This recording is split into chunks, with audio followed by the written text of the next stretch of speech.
उसका नुकसान हरियाणा में हुआ, पंजाब में हुआ, दिल्ली में हुआ, कई प्रदेशों में हुआ है। अब किसी भी प्रदेश में नुकसान होता है तो वास्तव में मानवता के नाते हमको एक दुख कष्ट तो खूब होता है, लेकिन फिर भी हर किसी की सोच अपनी होती है। मैंने तो हिमाचल प्रदेश के मुख्यमंत्री, जिस दिन कुल्लू में सब हो रहा था तो वहाँ के मुख्यमंत्री से भी मैंने बात की, और कारण दूसरा भी था कि हमारे कुछ 10-12 लोग हिसार के थे, वहाँ कुल्लू मनाली में फंस गए थे। यहाँ से समाचार मिला तो रात भर उन्होंने किसी तरीके से निकाली वहाँ, लेकिन सुबह उनको वहाँ से सुरक्षित निकाल लिया गया, मनाली ले जाया गया।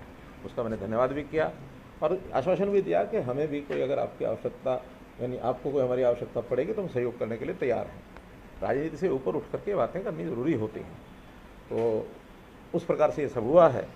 जितना नुकसान हुआ है क्रम से अम्बाला से शुरू हुआ ये, जहाँ तक यमुना का विषय है, अम्बाला के बाद अम्बाला नहीं, यमुनानगर, यमुनानगर के बाद करनाल, करनाल से पानीपत, सोनीपत, फिर दिल्ली, फिर फरीदाबाद और पलवल। कल दोपहर से ये मान के चलना चाहिए कि पलवल में सबसे बड़ी समस्या थी। आज इस समय तक मेरी अभी बात तो नहीं हुई है, लेकिन मेरा ऐसा मानना है कि पानी वहाँ घटना शुरू हो गया होगा, क्योंकि कोई भी पानी जहाँ भी जाता 24 घंटे उसका एक उफान रहता है और वो धीरे धीरे आगे बढ़ता है। तो इसलिए पलवल से निकल करके वो पानी मथुरा की तरफ चला गया होगा। ऐसे ही यही स्थिति घग्गर की थी। घग्गर, छोटी नदियाँ जैसे मारकंडा, जैसे टांगरी, सरस्वती, ये 3-4 नदियाँ मिल करके वो कैथल के आसपास सब इकट्ठी मिल जाती हैं, जोर बनाती हैं। तो इसका सबसे पहला नुकसान हुआ था पंचकुला, फिर अम्बाला, अम्बाला के बाद कुरुक्षेत्र, कुरुक्षेत्र के बाद कैथल, कैथल से नरवाना का एरिया, फतेहाबाद का एरिया और फिर सिरसा। कल सिरसा में यानी रानिया, रतिया और सिरसा, इसमें पानी काफ़ी ज़्यादा उफान था। तो वही स्थिति जैसे मैंने पलवल की बताई, आज उधर भी पानी निकलना शुरू हो गया होगा, डाउन होना शुरू हो गया होगा।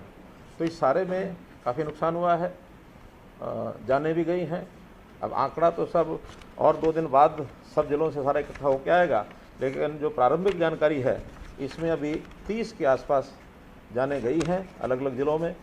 और जो ज़िले प्रभावित हुए हैं कम ज़्यादा, क्योंकि इसमें दोनों तरह के ज़िले हैं, बाढ़ प्रभावित भी हैं और वर्षा के पानी के कारण से भी ज़्यादा पानी भरा है वो भी उसमें है। 1385 ऐसे ज़िले प्रभावित हुए हैं, जिसमें एक्चुअल लॉस बताया जा रहा है वो 403 है। बाकी में लॉस अभी आइडेंटिफाई होना है। काफ़ी इसमें मकान डैमेज हुए हैं, 133 मकान तो पूरे गिरे हैं। ये कल तक की सारे कल 15 तारीख थी ना, तो कल शाम तक का ये आंकड़ा है, आज का आंकड़ा भी नहीं है इसमें। तो 133 तो पूरे हाउसेज डैमेज हुए हैं, 184 पार्शली डैमेज हुए हैं। और जो पशु हैं वो भी बड़े पशु यानी गाय भैंस आदि 110 पशुओं की मृत्यु हुई है। और पोल्ट्री यानी जो हमारे पोल्ट्री फार्म उस एरिया में आ गए वो भी लगभग 20,000 ऐसी पोल्ट्री का भी नुकसान हुआ है। जिन लोगों को घरों से बाहर निकाल करके दूसरे स्थानों पर कैंप में ले गए, ऐसे लगभग 5400 लोग हैं, जो जैसा ही मामला ठीक हो रहा है धीरे धीरे वो अपने घरों को वापस जाएंगे।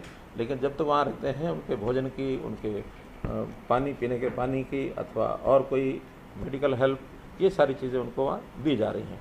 पशु भी अगर साथ आए हैं, उनके गाँव खाली कराए हैं, तो उसके चारे की व्यवस्था भी डिप्टी कमिश्नर के द्वारा की जा रही है। टोटल जो एरिया है जिसमें ये पानी भरा है वो 1,60,000 हेक्टेयर है, अर्थात 4 लाख एकड़। अब इसमें सारे में लॉस होगा ऐसा तो मैं नहीं कह सकता, क्योंकि अभी कुछ ज़मीनें खाली थी, कुछ अभी जीरी की बुआई चल रही थी, पौध लग रही थी। और अभी समय ऐसा है कि पानी अगर उतर जाता है तो जहाँ पानी 6 इंच 8 इंच रहेगा तो जीरी की रुपाई दोबारा भी हो जाएगी। जुलाई का महीना ये चीज़ें रिकवर करने लायक हैं। हाँ, बहुत नुकसान होगा तो उसका असेसमेंट थोड़ा सा बाद में होगा। उसमें क्षतिपूर्ति पोर्टल है, किसानों को एक कहा जाएगा कि वो उसमें रजिस्टर करें, फिर उसकी गिरदावरी और उसका जो वो होगा यानी सर्वे होगा वो बाद में होकर होगा। लेकिन बाकी तो जो सर्वे है वो तो डीसी के द्वारा भेज दिया गया है, मकानों का जान गई वो सब। कुछ जहाँ पानी भरा है वहाँ सड़कें हैं, ब्रिज हैं, रिटेनिंग वॉल्स हैं, इनमें भी क्षति हुई है। वो डिपार्टमेंट वाइज अलग अलग डिपार्टमेंट उसका मूल्यांकन करेगा। एनडीआरएफ की जो टीमें हैं वो भी प्राय जहां आवश्यकता है सब जिलों में भेजी गई है, 14-15 जिलों में। और आर्मी भी अम्बाला, कैथल, यमुनानगर और अब तो कल हमने फतेहाबाद में भी भेजी है जहाँ की आवश्यकता होती है।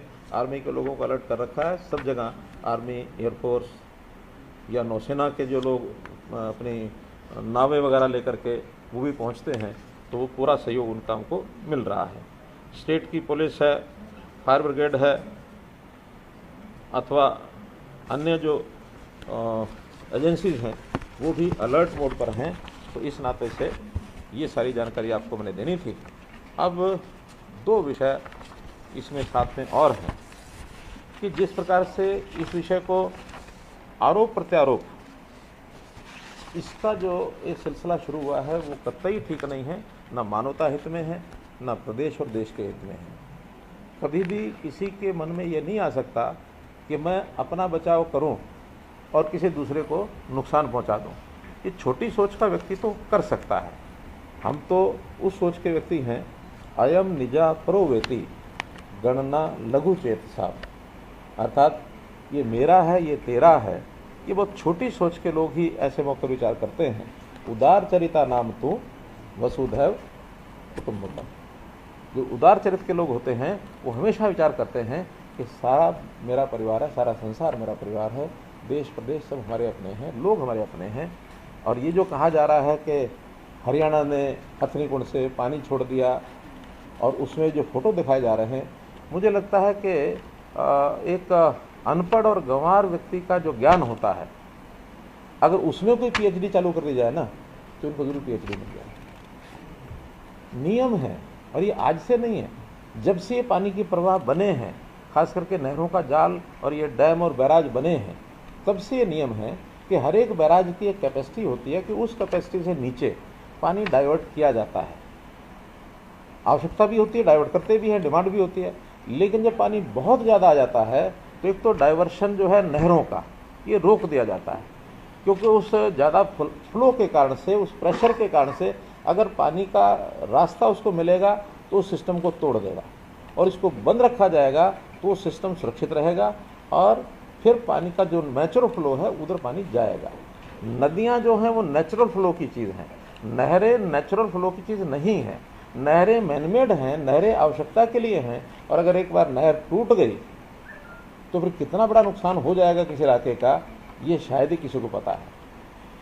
यानी भाखड़ा में भी अगर ओवरफ्लो होता है तो नदियों में जाता है, सतलुज में जाएगा, वो भाखड़ा मेन कलान में नहीं जाएगा।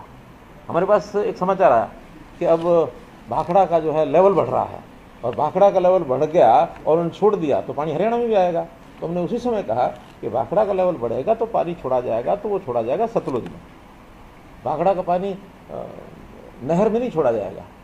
और जो ये मजाक किया है कि वैसे तो कहते हैं पानी नहीं है, पानी दे दो, पानी दे दो, डूबने के हम हैं, हम अब पानी क्यों नहीं लेते। अब उनके बस का ना तो पानी देना है ना पानी भेजना है। पानी नेचुरल फ्लो से आता है। क्या जो बनी हुई अधूरी एसवाइल है इसमें पानी नहीं आया क्या? बहुत पानी आया। इस अधूरी बनी हुई एसवाइल में हमारी ऋतु बन गई है, तो पंजाब का जो पानी उस इलाके का वर्षा का या वहाँ जो नाले थे वो बह करके एसवाइल में आया, एसवाइल ने ओवरफ्लो किया तो हमारा अम्बाला जिला डूबा, कुरुक्षेत्र जिला डूबा।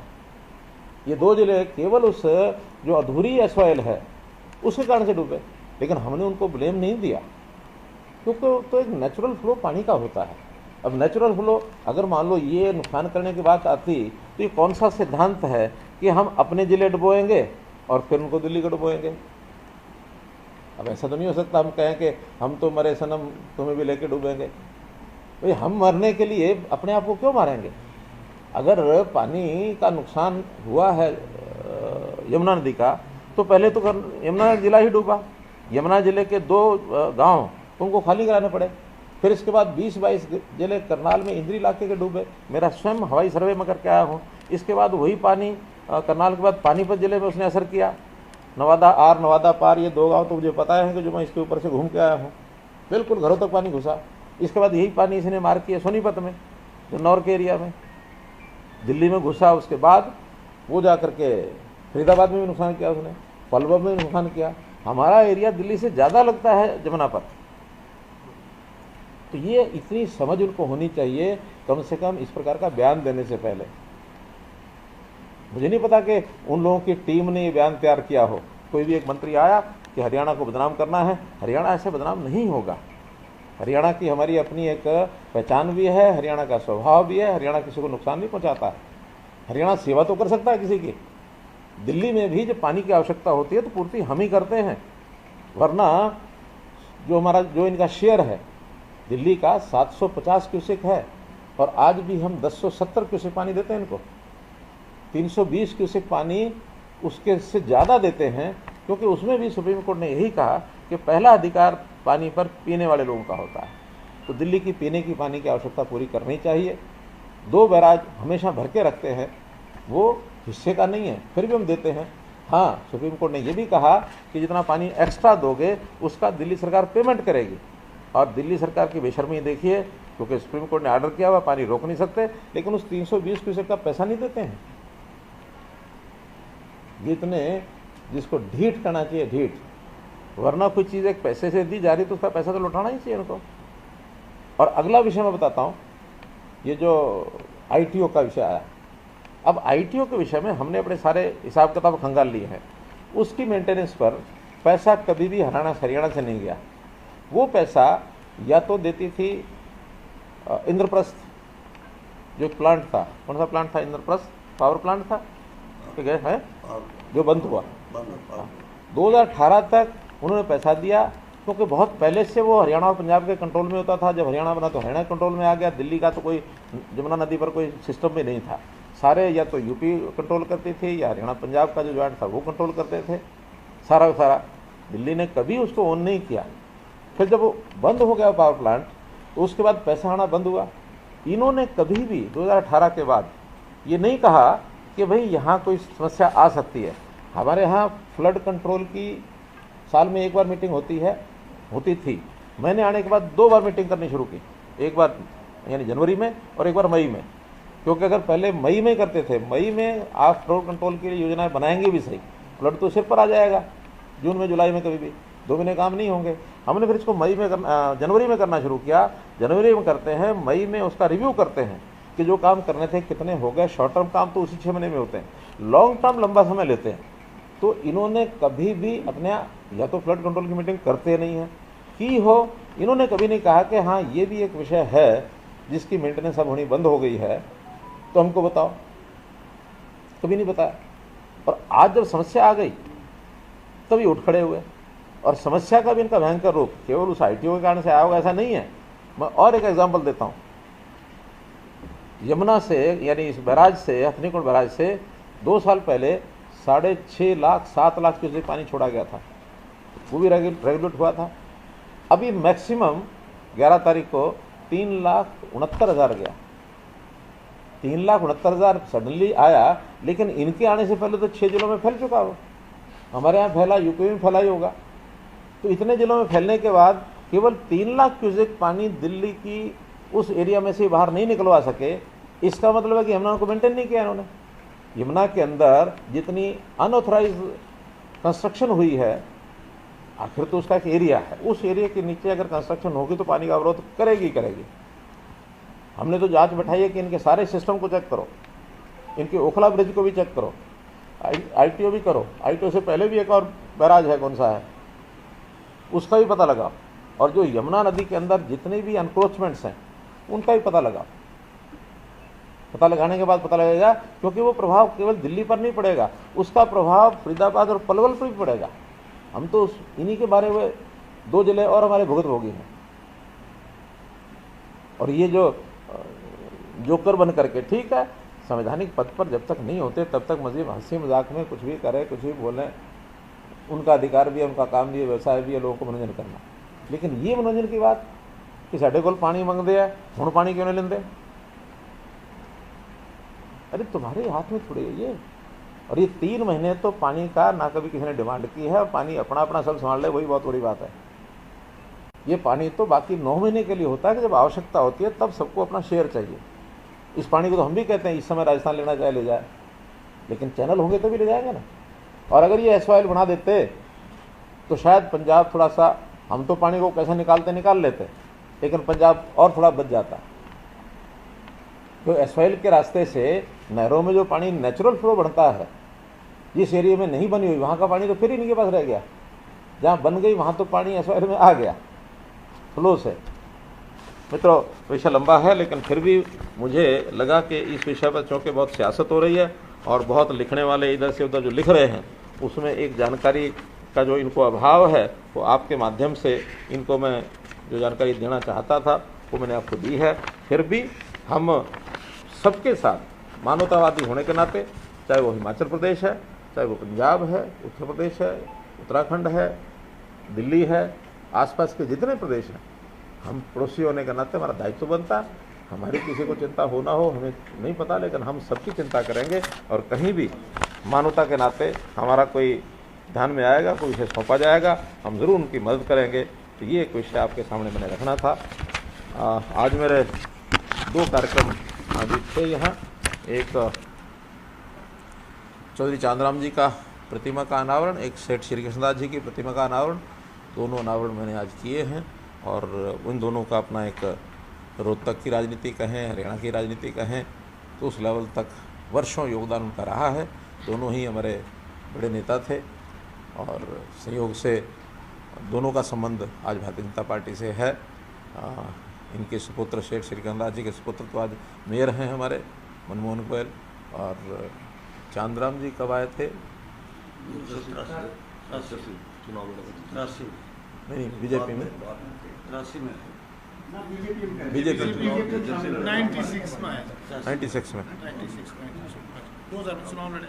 हाँ। चुनाव लड़े। अच्छा, मुख्यमंत्री जो नुकसान हुआ इसका मुआवजे के लिए क्या कुछ नॉर्म्स क्या तय किए गए? मैंने बताया कि अभी उसका सर्वे करके मूल्यांकन सारा कर रहे हैं, असेसमेंट हो रही है और संभवतः 19 तारीख को मैं इसकी सारी जानकारी ले करके, तो 18 तक तो मैं बाहर ही हूँ और मैंने कह दिया है हर एक ज़िले से पूरी जानकारी लें, क्योंकि अभी तक आज तक ये कहना चाहिए कि दोनों ज़िले हमारे सिरसा बल्कि 3, फतेहाबाद सिरसा और इधर पलवल, तो ये तो आज भी कहीं ना कहीं उस बचाव कार्य में लगे हुए हैं। तो एडमिनिस्ट्रेशन का काम पहला कार्य होता है बचाव कार्य। बचाव कार्य के बाद फिर जो लोग डिस्प्लेस्ड होते हैं उनकी सहायता, उसके बाद जो नुकसान हो गए हैं उसका मुआवजा। अच्छा मुख्यमंत्री, जैसा आपने कहा कि ये पानी जो है 3 महीने नहीं संभलता है,